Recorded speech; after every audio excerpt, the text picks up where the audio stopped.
ఈ ఫైట్ జరగాల్సిన ఢిల్లీలోనే. మరి రాష్ట్ర ప్రభుత్వం చేయాల్సిన పని చేసింది, డెడికేషన్ కమిషన్ వేసింది, దాంట్లో బీసీల వాటా ఎంత అనేది తేల్చింది. దాంట్లో 2 బిల్లులు చేశారు, విద్యా ఉద్యోగాల విషయంలో ఒకటి, స్థానిక సంస్థల ఎన్నికల్లో ఒకటి. వాటి అనూహ్యంగా కోర్టుకు వెళ్ళి లీగల్ ఇష్యూస్ ఎదుర్కొంది. దాంట్లో చాలా అంశాలు ప్రధానంగా వచ్చాయి. ట్రిపుల్ టెస్ట్ పాస్ అయిందా లేదా, కమిషన్ ఏం చెప్పింది, 50% దాటొద్దన్నటువంటి సుప్రీంకోర్టు గైడ్ లైన్స్ ఉన్నాయి. వీటన్నిటి మధ్యలో బీసీలకు రిజర్వేషన్లు అనేది ఇక అందరి ద్రాక్షగానే మిగిలిపోయింది. ఇక ఇప్పుడు ఢిల్లీ వేదికగా సుప్రీంకోర్టుకు సోమవారం రోజు ఇవ్వబోతోంది. ఏం వాదనలు, కొత్తగా ఇంకేం వాదనలు ఉండబోతున్నాయి? హైకోర్టు రద్దు చేస్తే సుప్రీంకోర్టు గైడ్ లైన్స్ మీదనే హైకోర్టు ప్రశ్నించింది. సో ఇప్పుడు సుప్రీంకోర్టుకి వెళ్ళారు. సుప్రీంకోర్టును మెప్పిస్తే దేశవ్యాప్తంగా ఒక పెద్ద చారిత్రాత్మకమైనటువంటి విప్లవం అవుతుంది. బట్ అట్లాంటి పరిస్థితులు ఉన్నాయా తెలంగాణలో అన్నది ఈ బిల్లులో అన్నది ప్రధానంగా ఉన్నటువంటి అంశం. జయరామ్ గారు ఏం చెప్తారు? మీకు ప్యానెల్లో ఉన్న మిత్రులకు, ఐ న్యూస్ ప్రేక్షకులకు మరొకసారి నమస్కారాలు. నమస్తే అండి. ఇప్పటి వరకు రాజకీయాలను మాత్రమే విన్నాం, కానీ ఇప్పుడు వాస్తవాలను విన్నాం. వాస్తవాలలో ఏం జరుగుతుంది అంటే, బీజేపీ, కాంగ్రెస్ ప్రజల ప్రయోజనాల కంటే పార్టీ ప్రయోజనాలు మాత్రమే దృష్టిలో పెట్టేసుకొని రాజకీయ ప్రయోజనాల దృష్ట్యా ఇది ఒక పొలిటికల్ ఎజెండా మార్చడం కోసమే చేసిన ప్రయత్నం లోపల ఇటు బీజేపీ, ఇటు కాంగ్రెస్ సక్సెస్ అయింది. అంటే ఇది బీసీల ప్రయోజనాల కోసం కాదు, ఇది పొలిటికల్ ఎజెండా చేస్తే రాజకీయ ప్రయోజనాలు మాత్రం నెరవేరాలి. ఆ విషయంలో సక్సెస్ అయినాయి 2 పార్టీలు. ఎందుకు ఈ 2 పార్టీల గురించి మాత్రం మాట్లాడాలంటే, సెంట్రల్ గవర్నమెంట్, స్టేట్ గవర్నమెంట్ చేసిన అంశాన్ని తీసుకొచ్చినప్పుడు సెంట్రల్ గవర్నమెంట్ ఏం చేయాలంటే, పార్లమెంట్ లో దీన్ని పెట్టేసి 9th షెడ్యూల్లో చేర్చడానికి ఒక చట్టం చేయడానికి, అక్కడ పూర్తి రక్షణ కల్పించడానికి చెయ్యాలి. బీజేపీ చెయ్యదు. ఎందుకు చెయ్యదు అంటే, కాంగ్రెస్ తీసుకున్న ఏ ఎజెండాను కూడా బీజేపీ దాన్ని ఇంప్లిమెంట్ చేయదు. ఒకవేళ కనుక అప్పుడు కాంగ్రెస్ చేయడం గల కారణం ఏంది? పివి నరసింహారావు టైం లోపల అప్పుడు డిఎంకే, అన్నా డిఎంకే 2 ఒకటిగా వచ్చేసి వాళ్ళ మద్దతు తెలియజేయటం వల్ల అప్పుడు మైనారిటీలో ఉన్న ప్రభుత్వానికి సపోర్ట్ కావాల్సి వచ్చింది. కాబట్టి ఆ సపోర్ట్ వాళ్ళు ఇస్తామని చెప్పేసి మూకుమ్మడిగా మాకు ఇది చట్టం చేయాలి, చట్టం పెడితే మేము సపోర్ట్ ఇవ్వడానికి సిద్ధంగా ఉన్నామని చెప్పేస్తే with in the 3 months, not even 180 days 6 months కాదు, విత్ ఇన్ ద 3 months లోపలే అప్పుడు చట్టం అయింది. చట్టపరమైన అంశాల లోపల లబ్ధి పొందిండు. ఆయా అనేక సందర్భాల లోపల ఎవరికి ఎంత వాటా వచ్చిందనే విషయం నేను చాలా క్లియర్ గా చెప్పేస్తాను. సో ఇదొక అంశం. మరి ఇప్పుడు బీజేపీకి అవసరం ఉందా అంటే లేదు, బీజేపీకి అవసరం లేదు, చెయ్యదు. మరి బీసీలకు సంబంధించిన అంశాల లోపల ఇది రాష్ట్రానికే కాదు, రాష్ట్రాలకు సంబంధించిన అంశం లోపల ఇక్కడ ఒక చిన్న పాయింట్, ఇక్కడ ఉన్న తెలుగుదేశం పార్టీనే 42% మేమెందుకు ఇస్తాం, వాళ్ళు ఇచ్చినటువంటి హామీ వాళ్ళే ఇచ్చుకోవాలి, మాకేం సంబంధం అని చెప్పేసి కూడా రాష్ట్ర అధ్యక్షుడు రామచంద్ర గారు సందర్భంలో ఢిల్లీలో ఉండన్నారు. అదే విషయం.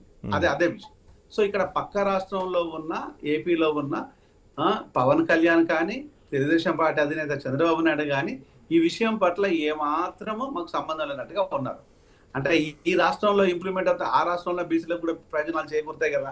మరి వాళ్ళు ఎందుకు రావటం లేదంటే, వాళ్ళు ఉమ్మడి ప్రభుత్వం కంటే కూడా బీజేపీ ప్రభుత్వం లాగానే వ్యవహరిస్తున్నారు.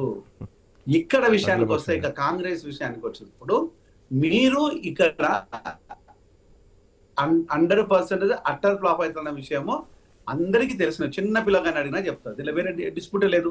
నేను దానికి ఎగ్జాంపుల్ 30 ఏళ్ల చరిత్ర చెప్పిన. ఎంఆర్పిఎస్ ని అదే కనుక ఇదే విధంగా 2000లో చేసినప్పుడు 2004 వరకు ఆ ఫలాలు మాదిగలు అనుభవించిన తర్వాత మాల నేతలు పోయి దానిపైన సుప్రీంకోర్టు లోపల కొట్టేపిచ్చేసిండ్రు.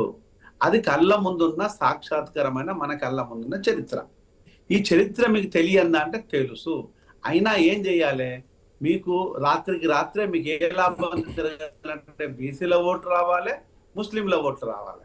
కాబట్టి దీన్ని ఒక రాజకీయ పరంగా మీరు మాట్లాడారు, ప్రాక్టికల్ గా అఫ్ కోర్స్ మీ మాటల్లో మీరు కొట్టుపడేశారు. కాంగ్రెస్ పార్టీకి అవసరం ఏది, బీజేపీకి ఏం అవసరం, వాళ్ళు ఎందుకు చేస్తారు అన్నది అయిపోయింది. బట్ సుప్రీంకోర్టు విషయానికి వస్తే ఇది పార్టీలకు అతీతంగా. ఇప్పుడు హైకోర్టు విషయంలో తీసుకున్నా కానీ ఖచ్చితంగా రూల్స్ అండ్ రెగ్యులేషన్స్ పాటించాలి. ఇది సుప్రీంకోర్టుకు వెళ్తారన్న విషయం మనకు తెలుసు. ఇక్కడ వాదనలు ఫలించలేదు, వాదనలు చాలా బలంగా జరిగాయి, వాదోపవాదనలు. సుప్రీంకోర్టు విషయంలో చూసుకుంటే కనుక ఎట్లా మెప్పించగలుగుతారు? సుప్రీంకోర్టు దీని మీద యాక్షన్ ఏం తీసుకోదు. సుప్రీంకోర్టుకు దీనికి సంబంధమే లేదు. మీకు చట్టం చేయడానికి పార్లమెంట్ సెక్షన్ ఆహ్వానించాలి, పార్లమెంట్ లోనే చట్టం జరగాలి. పార్లమెంట్ లో జరిగిన తర్వాత చట్టపరమైన నివేదిక తెలియాల్సినప్పుడు అప్పుడు ఆ అంశాలను దృష్టిలో పెట్టుకుంటే తప్పితే సుప్రీంకోర్టు చట్టాలు ఎప్పుడు చెయ్యదు. సుప్రీంకోర్టు పార్లమెంటరీ చేయాల్సిన చట్టాలన్నీ సుప్రీంకోర్టులో జరగవు. ఇది ఇంపాసిబుల్. అసలు ఏదైనా కూడా మనం జరిగినట్టు అయితే ఈవెన్ మీకు ఈడబ్ల్యూఎస్ రిజర్వేషన్స్ కూడా పార్లమెంట్ లోనే జరిగింది. ఎప్పుడైనా కూడా, ఎందుకంటే రాజ్యాంగం లోపల చాలా క్లియర్ గా ఉన్నది.